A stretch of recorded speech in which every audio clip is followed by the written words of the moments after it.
You good?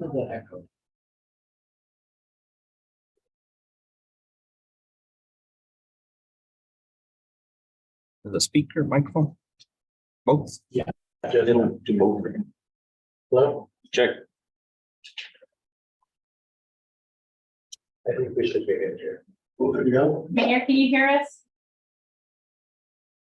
Okay, can you change it to the microphone array? Better? Can you hear us better? Change it to the other. I think it's not same as system. I can hear you guys fine.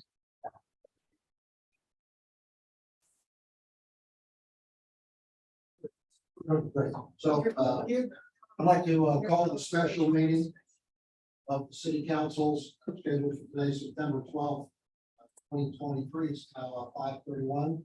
Would all please rise for the pledge of allegiance. Pledge of allegiance to the flag of the United States of America, to the republic for which it stands, one nation, under God, indivisible. I pledge allegiance to the United States, one nation, under God, one indivisible.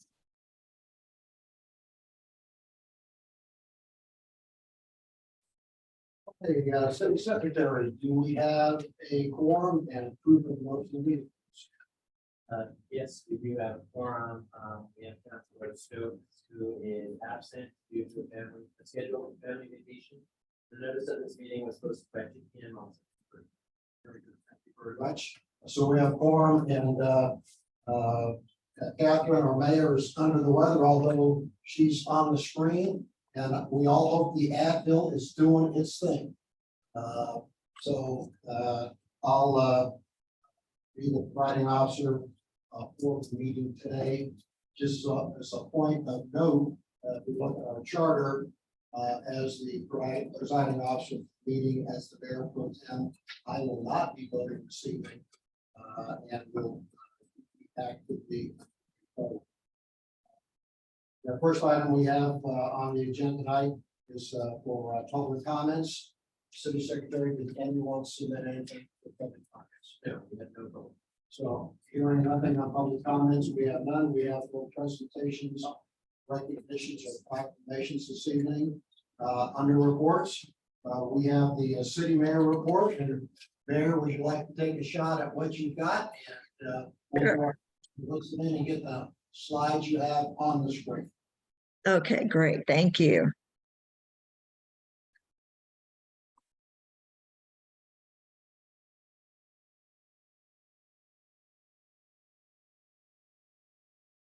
Okay, while we're working on getting the slides up on the screen, I just want to say thank you to everybody for all your emails and well wishes. And I could tell you this strain of COVID is not fun.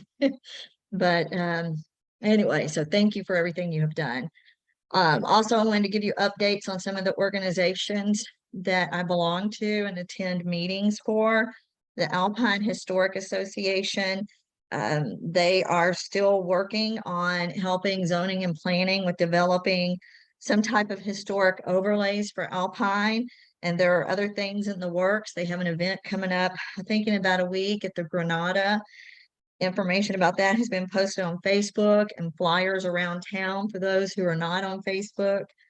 Alpine Community Projects is still working on numerous things. One of the things that is of great focus is the nursing home, looking at the Greenhouse Project nursing home.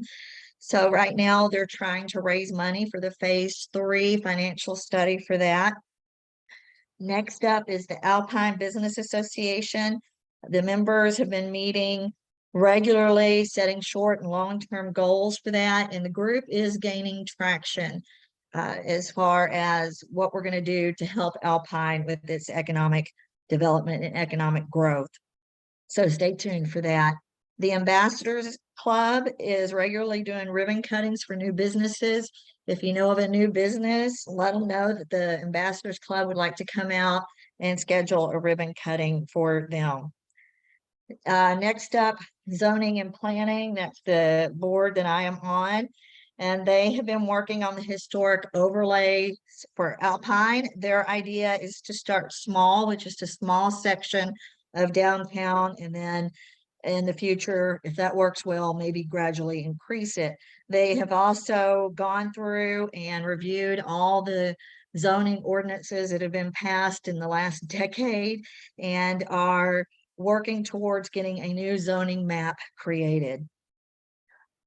Okay, also, I just wanted to remind everybody, I did this a couple of times last year, but we've had a new council, that according to our Code of Ordinances, Chapter 23, Article 3, Section 23-8A, the City Council shall utilize Robert's Rules of Order as a general guideline for additional rules of parliamentary procedure without being a procedural requirement. Failure to abide by or adhere to these rules shall not nullify or negate any action by City Council. These rules of parliamentary procedure are intended solely as a guideline. So I wanted to reiterate that in case anybody had any questions about how we conduct our meetings. Robert's Rules of Order are our general guideline. Also, I wanted to mention City Government 101, the city secretary and myself, the city manager was also there, so she helped contribute. We held a City Government 101. It was about a 45-minute class there in City Council chambers, and the residents who participated received a certificate and also a little gift from the city. And we will have more of those coming up, so be sure to stay tuned. So it was very successful. Also, you may have noticed on the city website, there's a new file that says Mayor Video Series. So I have been creating videos for the residents. If they don't want to read about it, they can just go and watch a 2 to 5 minute video on different topics, but you'll find that on the city webpage. Also, regarding, we've got some big decisions coming up with our tax rate, what we want to do for the city, the budget. All of that is really, it's probably the biggest thing that we do as a council. So I had posted a survey on Facebook asking residents what their opinion was. And what's interesting is the survey is still active, it's still there. We may be ready to put a new one up in light of new information that we may receive this evening. But anyway, what I found interesting was 60% of the individuals on this survey said they wanted us to go with an election and a voter approval rate of 0.505648 to bring in approximately $760,000 more in revenue this year than last year. And we know the numbers may be different in light of some information that we received today. But I found that fascinating.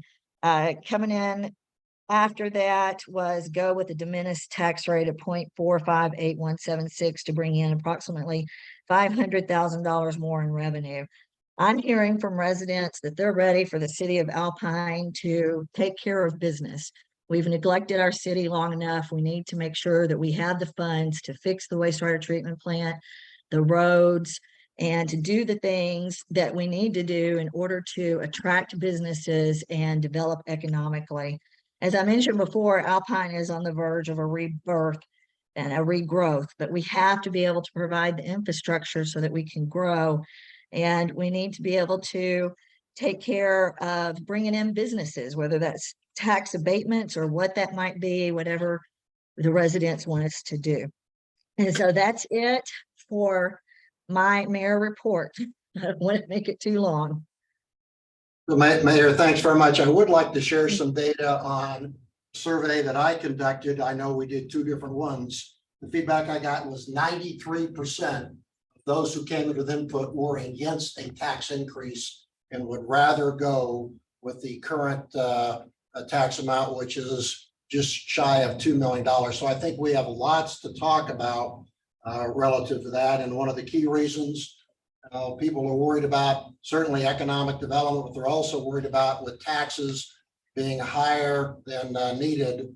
we're gonna chase businesses away because of the property tax issue. And when we look at our data, well, there's an important message there. We're talking about a budget which is $16.8 million, 9% higher than last year, the largest this city has ever had. The feedback I get from people is, hey, let's do it. We're going to do it. Let's do it incrementally, but let's not do what's currently proposed at 26.8%, which showed up in the paper. So I think we really do need to have a workshop on the topic, because when I get 93% say against the proposed tax increase being proposed, that's rather significant. And that was not Right, only but also across the city. right. And then that's not what I'm hearing at all from the residents. I'm hearing different things from them, including members of Ward 5. So I think you're right. We do need to have a workshop on that to discuss it. And I don't know where the 28.6% came from, but people started texting me this week, asking me about that. And I don't remember ever hearing anybody say have a 28.6% tax increase. So that was quite shocking when I got those texts. It's 26.8. It was published in the Avalanche by the city of Alpine. We published it. Okay, That's not the increase in the tax rate, that's the increase in the revenue from the tax revenue. That's fine. And it still depends on how you look at how we want to play it. We have to do, in my opinion, a much better job of talking about what we're talking from a tax perspective. Okay? yeah, I think that's where people get confused because course. that was not the tax rate is what Megan was saying. That was increase overall. But we also need to go back. I looked all the way back to 2010 at what our policy was, budget after budget after budget, tax rate after tax rate. And if we keep doing the same thing, that's the definition of insanity. We're not going to get different results. And I think that's why Alpine finds itself in the position it's in right now. It's because we councils haven't done what they should have done in regards to making sure that the city had enough money to take care of what needed to be taken care of. Well, I would agree, but we also want to make sure we talk about what we have in reserves. We have $2.1 million in unassigned general fund balance, and we have $2.4 million in our enterprise fund. So if our coffers were getting low, I think people would get it. But we've got money that is available to allocate to meet city needs, and we have not done it. So Right. let's Looking at the hope- past, though, there were times when we were unable to even, or we were really close to not being able to make payroll, and yet we were still adopting the same fiscal policies. But since this is a mayor report, I'm not sure that it's appropriate for us to be having this discussion at this time. But I do think we do need to have this discussion, whether that's a workshop or whatever council wants to do. That's great. Let's do it. Well, as the acting mayor, I certainly could include that in the mayor's report. So with that, we'll bring it to closure and move on to the next item. We have no city attorney report, no city manager report, no city staff updates. The next we have is public hearing. The public hearing to obtain citizens' views, comments regarding the fiscal year 2023-24 proposed tax rate of 0.466326 per $100 of assessed valuation for fiscal year October 1, 2023 through September 30th, 2024 for use and support of the municipal government of the city of Alpine, Texas. Is there anyone who would like to make a statement during the public hearing? Guy, come on up, state your name and your ward, please.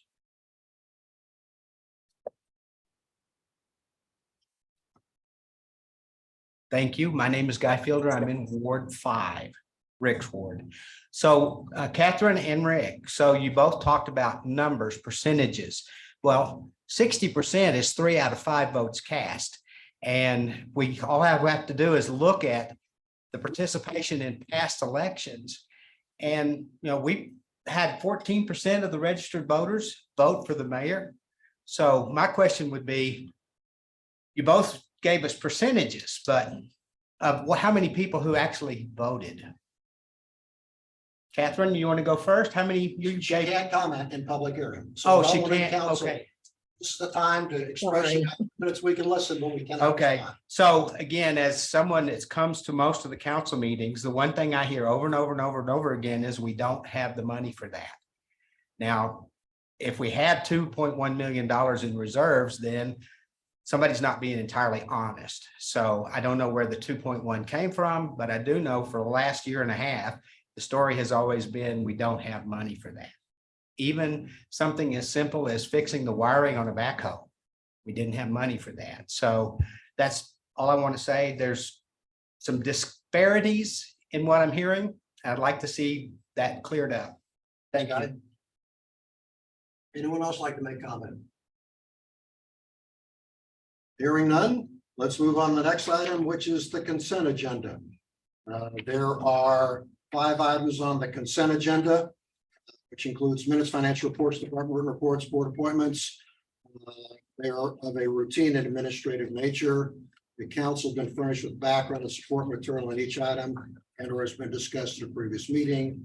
All items will be acted upon by one vote without being discussed separately unless requested by a council member, in which event the item or items is immediately to be withdrawn for individual consideration in a normal sequence after the items not requiring separate discussion have been acted upon. The remaining items will be adopted by one vote. The items are listed are approval of the August 15th regular meeting minutes, the approval of the September 5th, 2023 regular meeting minutes. Number 3 is approval of the appointment of William Snodgrass to place 3 music venue position on the Music Advisory Board. Number 4, approval of the appointment of Michael Martinez to place 2 position on the Animal Advisory Board. And 5, approval of the hangar lease rental rate increase of 1 cent per square foot ground lease rate at the Alpine Casparis Municipal Airport. Is there a motion, or would anyone like to remove an item? Second. So I would like to remove item number 2, if that's acceptable. So we have a motion and a second for items number 1, 3, 4, and 5. All in favor of the motion to approve items number 1, 3, 4, and 5 on the consent agenda, please signify by saying aye. Aye. Any opposed, please signify by saying nay. Okay, that passes unanimously. And I think, Jill, from a process standpoint, since there is no information discussion, does item 2 become the first item for action items? No, it would be considered right now. Okay, so let's, the reason I asked for item number 2 to be taken out, there was no city council meeting on September 5th because there was no quorum. I don't know how we approve minutes, so that's why the question. So we did this when Counselor Johnson passed away as well, just to memorialize kind of what happened. And if you take a look at the minutes, it's just a short explanation explaining what happened, why the meeting didn't take place. And I thought it'd be good to record that for historical. Okay, that explanation works for me. Would someone like to make a motion to approve item number 2? That we approved item number 2. Is there a second? And we have a first and we have a second. All in favor, please signify by saying aye. Aye. Any opposed, please signify by saying nay. It passes unanimously. Let's move on to the action items under number 9. First is to approve resolution 2023-09-01, a resolution for the city council approving appendix A, utility fees, setting the rates and fees for the city utility services for fiscal year 2023, 2024. Megan, what was in your report? Do you want an explanation before or a motion first? Is there a motion? I move. We have a motion by Chris, a second by Darren. Megan, the floor is yours. So in 2021, the city passed or updated the utility ordinance, chapter 98, which included an annual resolution of the utility rates for water, sewer, sanitation is by contract, in our gas department. So every year in around August or September timeframe, we do propose either an updated rates or no change. This fiscal year, where we're proposing no change, we did make slight modifications this past fiscal year. The reason for the no change in the utility rates is we are doing a full study on utility rates, and we're looking at long-term possible debt and how that would affect the rates. So we're proposing no change until we have a true understanding of what we need to bring in to pay for certain. How long do we expect the study to be before we get it? So the study is complete. We've added it to our list of workshops and asked them to come. It's through Communities Unlimited. They are basing it off of possible debt borrowing to show that if you were to increase and you would increase incremental over the next so many years, what you could bring in addition to go towards a possible bond or project. And just for clarification, right now, the money that we have from this is going back into general fund, right? From these utilities? Right No. now, no, where is it going? This is what we consider an enterprise fund. It is the water, wastewater, and sanitation fund. This is a completely separate. This is the only fund that we can't touch because the covenants from our current bonds are revenue based. So we have to make sure we always have a certain level of our debt to income in order to meet those compliance. Okay. And this includes the gas rate as well. Yes, this ordinance or this resolution includes the gas. So we did increase it last year. The contract with WTG is determined on what we use. So if our contract says we would use 4,000 MCFs in July and we use say 3,000, we do have to pay that difference with whatever the market rate is. So it does fluctuate month to month. We've been very fortunate the past few months that it's fluctuated in our benefit, which means it's been lower than the contracted price of 435. We increased the city portion, which is the meter maintenance, meter installation, that kind of thing, from $8.50 to $10. So is there a utility rate study underway for gas as well? Currently, no. Gas does not have any debt tied to it, and not projects besides smart meters, but something we could do if we want to go that direction. Well, I sense it probably makes sense, because I think as we look at the overall utilities, that's part of the equation relative to the city.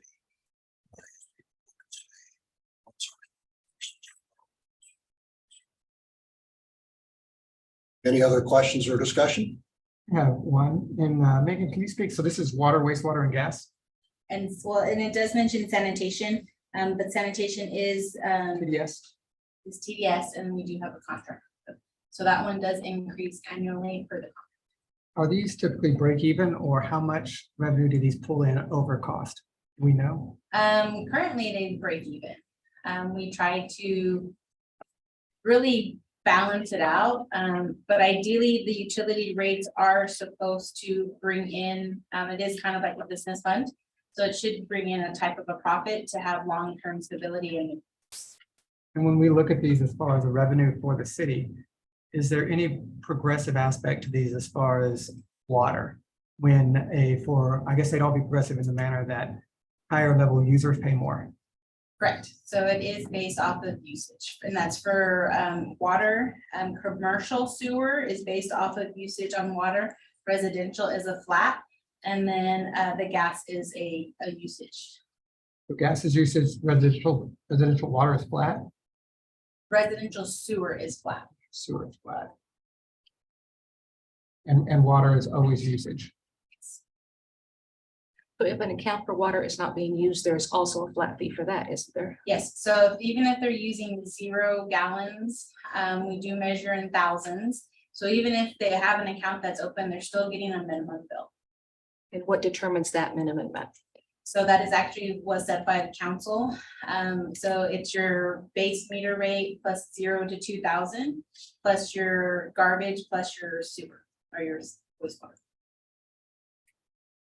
So the only time your bill will fluctuate is when your water increases and decreases, or in March when the garbage rates go up. Does that TDS contract go up, or are the prices on that? Because that was a 10-year contract They increase every Every year. by a percentage. actually by a percentage, but the contract is actually open-ended and gives them the authority to increase if they have increased costs. Just happened. That's all the questions I had. So Megan, one of the things you sent out to us, which I think is terrific, and I know you're going to come up with the next, one of a future city council meeting is the summary of revenue and expenditures. When I do the simple math about water, wastewater and sanitation, it's underrunning about $400,000 thus far. Gas is under. When do you think all that will come together so you really know what the expenses were last year? So for this past month, the finance department has done really well. A lot of what you see is encumbrances on the expense side. So they've spent the past 2 weeks cleaning up all those encumbrances. Are they actual purchases that were made, have to be invoiced, payment needs to be provided? We found that several were duplicates. Okay. We've had some turnover and we have a very green team. And so this is a real learning experience for them, going through and actually picking up the phone. Do we have any open invoices? Can we pay you? That's helped significantly this month. There's also some money that was used in the wastewater treatment plant that ideally should be moved from the ARPA funds. We're kind of gonna wait till that last window to make sure we don't need to use it, because if we don't, we can put it somewhere else. That was the hardest thing. We're also going through and making sure all the revenues are allocated to where they're supposed to be. The franchise and admin fees haven't been fully processed between the two. So there's still a little bit of cleanup to do, but they're all learning. I know. I do it at the wee hours of the morning for you, Rick. Oh, I know, I appreciate that, Megan, but so we are on an accrual accounting basis, which is good. This preliminary says, hey, we've got some flexibility, but it doesn't happen until you close the books. Pretty much, and it's really knowing, when we started, we had a little over 300,000 in encumbrances. Yeah. The last spreadsheet that we ran, we had about 100. Okay, so that's good. So we know that we have some big expenses, and we have one vendor that we kind of have to beg to pay. Yeah. Get your invoices in, but overall, they've done pretty well. The reason I raised that is we all got the report and it's good news in terms of what the revenue is versus the expenses, which on the enterprise funds gives you quote unquote a profitability. Megan and team still have to close the book, so you don't know until it's done. But that gives us a good sense about where we stand. And in my mind, a really important discussion that goes into where are we on profitability, as Megan would share and I would share too. In the past, we used the gas fund to do a number of things to cover city streets. And so to your point, enterprise funds provide an opportunity to create revenue based upon usage, which then allows to be able to go forward. So I won't go any further than that, but that's very helpful to understand. So One last thing I would just like to pitch in on that then is if there's no change in the utility rates, we should expect the same amount of revenue with the same amount of usage. Yes, we were fortunate this year. We did see an increase in usage. It was a hot summer. So people did use a little bit more water.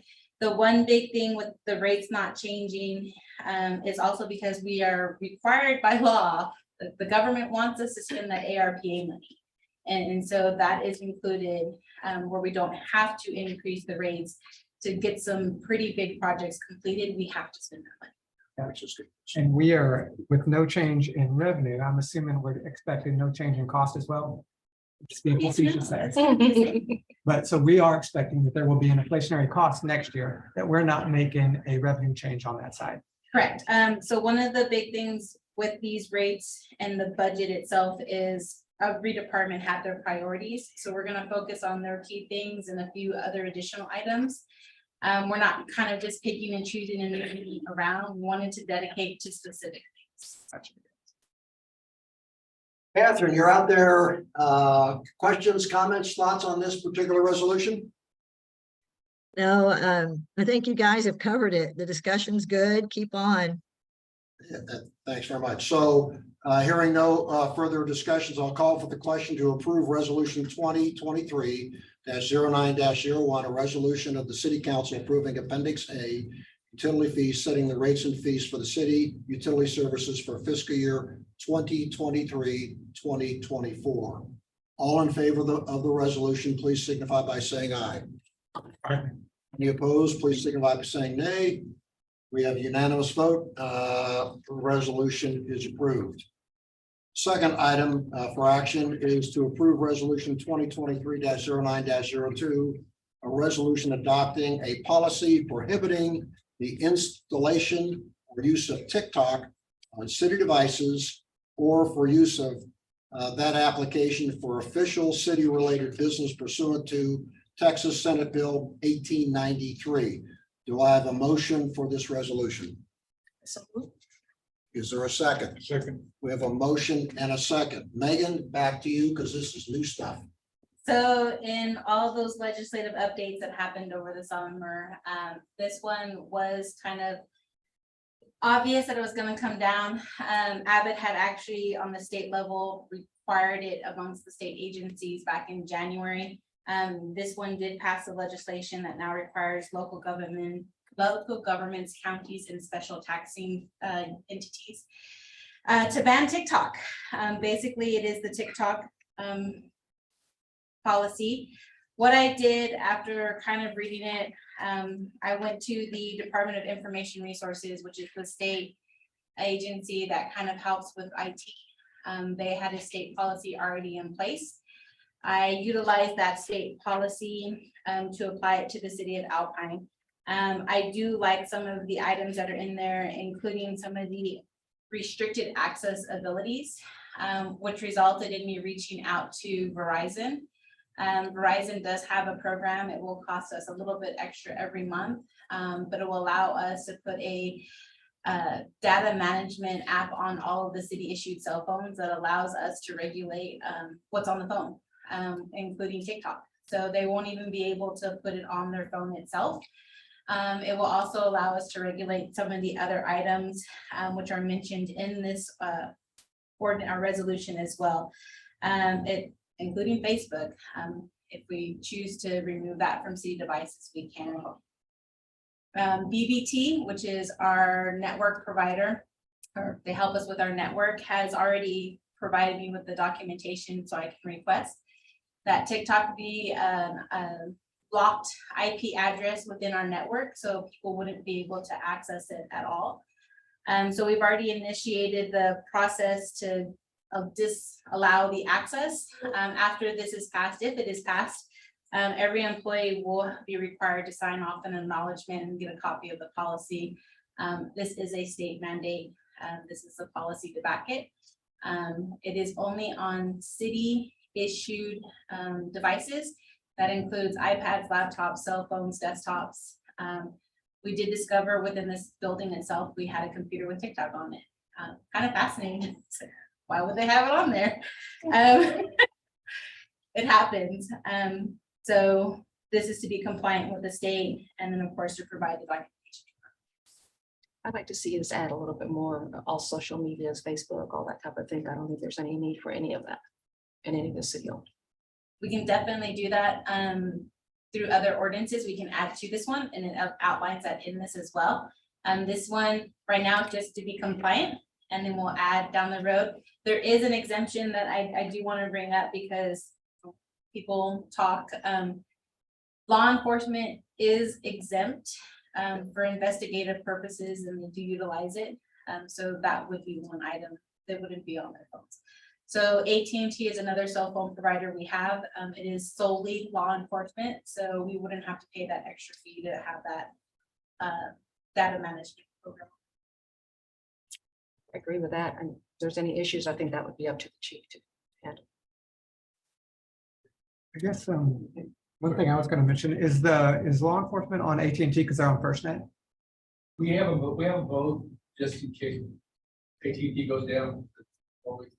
Gotcha. So on AT&T side, y'all are on FirstNet. Yes. sir. And then if you can speak to how many phones we have and then what the cost per month is. So we roughly have 47 lines. They're primarily for the utility workers or field workers. We've gone away from the in-car radio system. So everyone has these mobile devices now. It will be roughly $3 extra per line. Verizon is actually working with us.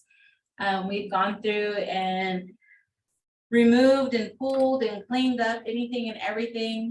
We're no longer suspending lines, waiting to hire someone. We're just going ahead and canceling them. While they're suspended, we're not paying for them, but we figured, you know what, it's just easier to have, instead of having to monitor them. Once we're completed with that, they're actually gonna go through and upgrade our whole entire phone system so that everyone that's in box automatically has the app on their phone, and we're not having to have them come back in and to make sure that they, you know, restart the phone and it comes up. So Verizon's helping us. And it's also, it's not just our cell phones, we have Wi-Fi packs or Wi-Fi packs. So it's almost. But we're looking at 47 phones and we're gonna keep that same count at about $3, so about 1,700 over the year. Okay, For peace of mind. unfunded mandate? Yep. That's all the questions I had. And it doesn't tempt them. Martine? No question. What I found interesting is the whole list of the prohibited software applications. So I don't recall you mentioning Megan, but Megan actually put together a new document, which is the Prohibited Technology Security Policy, which is good, clean, crisp. But for me, I have to admit, I walked through the list and says, wow, that's interesting. So in addition to TikTok, there's Kaspersky, ByteDance, Tencent Holdings, Alipay, CamScanner, QQ Wallet, ShareIt, VMate, WeChat Pay, WPS Wallet, Office, which is pretty common out there for people to use on mobile devices, and then any other subsidiary. And then there's a number of prohibited hardware equipment manufacturers, but I'm not going to try and butcher up what some of the names of the companies are. But it's certainly a huge list. So I think well done in putting that policy together. Just old fashioned. I don't know what any of those are. Yeah, but there are So- companies out there. I do know ByteDance is tied to TikTok. Oh, it is. Yes. Okay, I was too afraid to look them up on my city computer. Catherine, comments, thoughts? Nope. Can't tell if she's frozen or not there. So I'll go ahead and call for the question. The motion being to approve resolution 2023 -09-02, resolution adopting a policy regarding the installation or use of TikTok on city devices or for use of that application or official related business pursuant to SB 1893. And I presume part of that is the approval of the policy that's associated with it. Okay. All in favor of the motion, please signify by saying aye. Okay. Any opposed? Hearing none, motion passes. The next is the approval of the 2023-24 Alpine Public Library Agreement. Is there a motion on that agreement? So we have a motion from Martine. Is there a second? We have a second from Darren. And Megan, comments, thoughts, or additions? So this is an annual agreement that we have in place with the library. We've had it in place for multiple years. He provides kind of a background of what they're preparing for the next fiscal year. Some of the expectations and goals that they'd like to meet. This does, like I said, it's an annual thing. This does include an increase from the 40,000 to the 45,000 that would be provided over a 12-month period in this next fiscal year. Every year until we kind of come up with a nonprofit policy, donate how we want to move forward. This is what we've been doing in this place. Martine, you're on the library board. Any additional comments you'd like to make? So it's been 44, how many years? 1990 what? From what I can access, we've been helping the public library for over 40 years, right? Darren? One question just from an inquiring mind. Do we pay them one lump sum or is it a monthly? We pay it monthly. So we take the whatever gets approved and we divide it between. Okay. I think we shorted them 4 cents this year. Chris? As I mentioned before, I'm a little bit more conservative on the issue. I was hoping that we wouldn't raise it. Nothing to do with the services that they serve and allow our community. It's wonderful. I personally feel, and I have said this before, that our nonprofits need to start getting a little bit self-sufficient. And this actually has an increase on that money. Especially when we're on the process of maybe looking at raising taxes. We're raising taxes, but we're raising what we're giving away to nonprofits.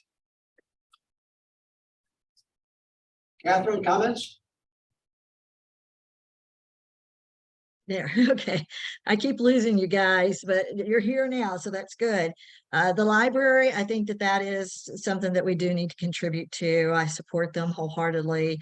Their services are second to none. I mean, as I've said before, you can go check out a sewing machine or pots and pans, and in many communities, the city is what runs the library, and we don't have to do that here in Alpine, so I think that's a benefit.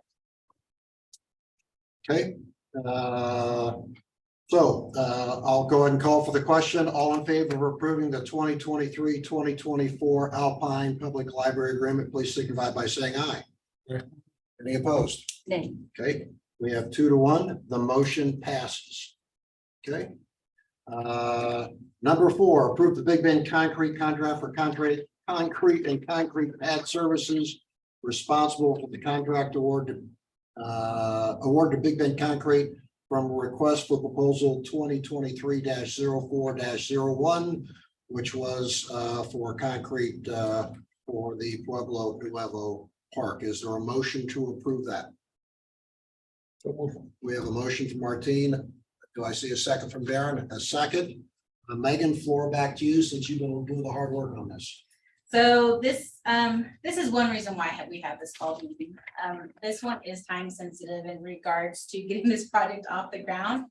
The city was awarded the grant in 2020. We finally got all the paperwork at the beginning of this year, went out for the RFP for step 1, the concrete. We had 2 bids come back. One was significantly higher than the other. One of the items under discussion with Big Bend Concrete was the last section of the curbing and how they had done their pricing.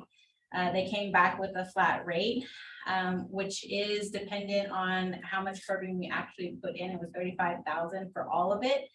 In further discussions, we noted that there would need to be areas left open for utility vehicles, kind of your handicap access. So that would reduce some of that possibly down the road. The original project in 2020, the concrete was estimated at $199,000. We do understand that the total contract amount that's coming back as of today is for $218,250, and that's to complete all of the concrete itself. Those are all the pads, that's the walkway, that's the additional curbing. As the project develops and we actually have feet on the ground and they're actually putting things in, it has been discussed that we may make a few changes. Maybe not so many walking paths through the park itself. We may reduce those, which would reduce the cost as well. We're really hoping to get this project started next Tuesday, September 19th. In the background, while we've been waiting for the contract, we've ensured that we've met some of the other requirements. Stormwater, TCEQ gets involved because of the size of the property. We do have to meet the Texas license and regulations, those codes as well. So we've been working both angles as we've waited for this. Because this is a public construction, the state of Texas does require that we either have a performance or a payment bond. That just ensures that if something does go wrong, that the city can pull that back and get reimbursed for part of it. So the maximum amount is $218,250. You're expecting to be able to come in under that as you're working with. We are, and so as we've gone through this project, like with the equipment for the park itself, we took advantage over the summer for this huge sale with a playground equipment company. So that's reduced the price a little bit more. We're trying to squeeze where we can, because of the long distance between when we got awarded, when we applied, to when we're actually getting it off. So every effort's making to absorb the cost. Comments, discussion? On that total, was it done by cubic yard or? Yes. Okay, hearing no further comments, call for the question to approve the Big Bend Concrete contract for concrete and concrete pad services. Response from the contract order Big Bend Concrete for request proposal 2023-04-01. All in favor of this approving the contract, please signify by saying aye. Aye. None opposed, motion passes 3-0. Right. The last item we have on the council agenda tonight is city council member comments. We'll start on the right, Chris. I just want to remind everybody that the tax rate is something that's really important. We do urge everybody to get involved and come to the special meetings or workshops that are held. It's very important that we have your input. There is a big difference in the response that we're getting on the two surveys that were put out. So I think it's important that people show up and voice their concerns or their desire to raise. Darren? I'll just kind of hang on that one as well, that I think the tax rate is going to be super important. And that kind of speaking to what Guy had mentioned about, basically, I was just going to say, we just voted tonight to not raise utility rates. So we're going to have the same revenue come in on that for next year. So one of the only other revenues I think we're going to have will be ad valorem taxes or sales tax coming in. And those go to the general fund. But in my opinion, the property tax is one of the only progressive taxes that we have, where if you have more property in the area, you will get taxed more.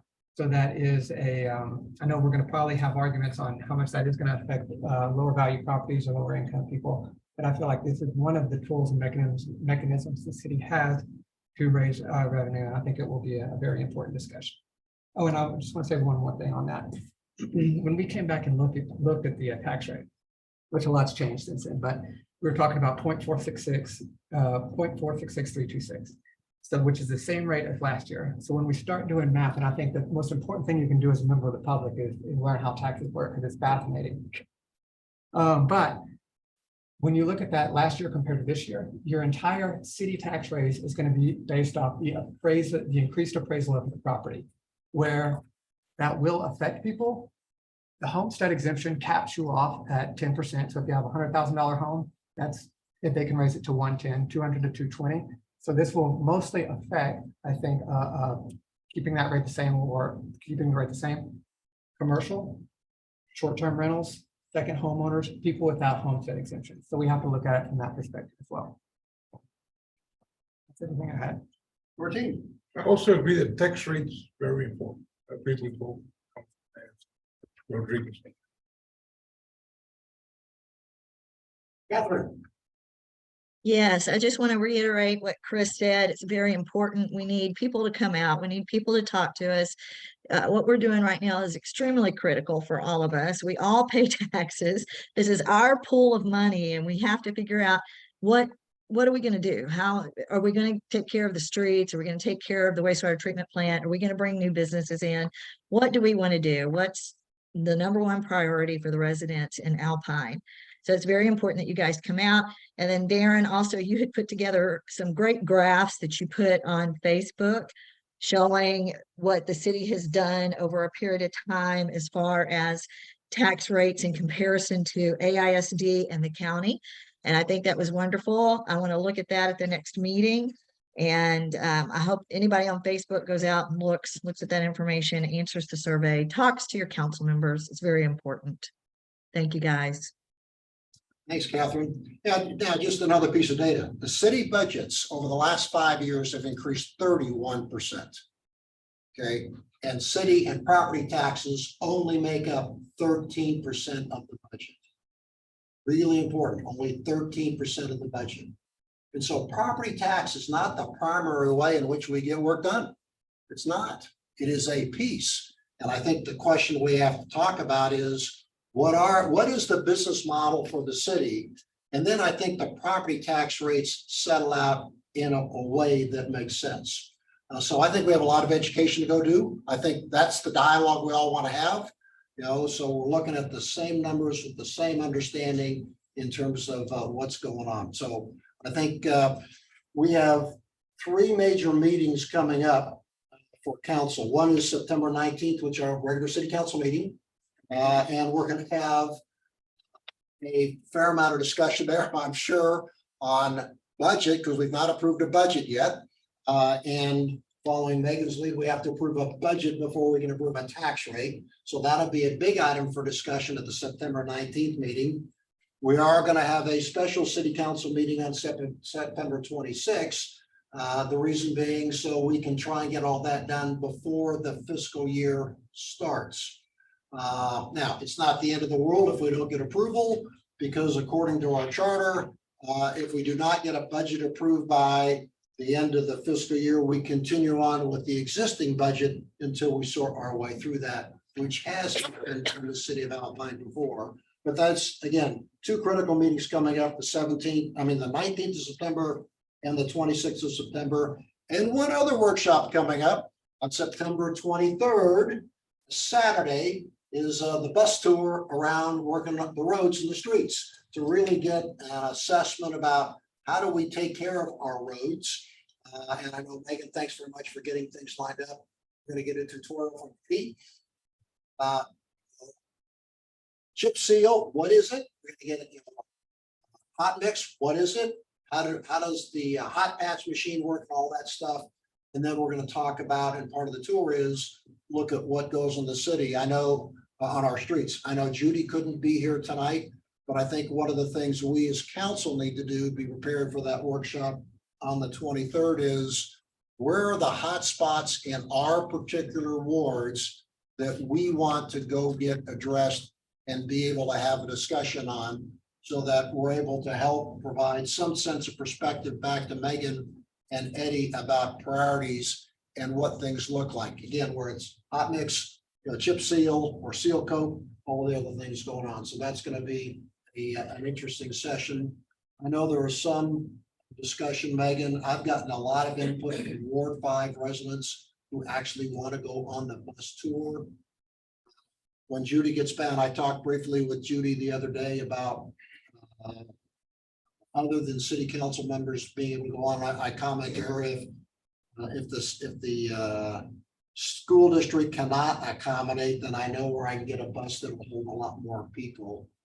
Because there's a liability issue apparently from the city. So let's stay connected this week, and when Judy gets back, let's work that so we get as many people to go participate on the bus tours they'd like to, because I think that's important. Okay, I think that's the end of our comments for this evening. We have no executive session and therefore no action items from executive session. Is there a motion to adjourn? Make a motion. We have a motion. Second. We have a second. Does anyone want to debate? Meeting's adjourned. Thanks very much. That's very fast.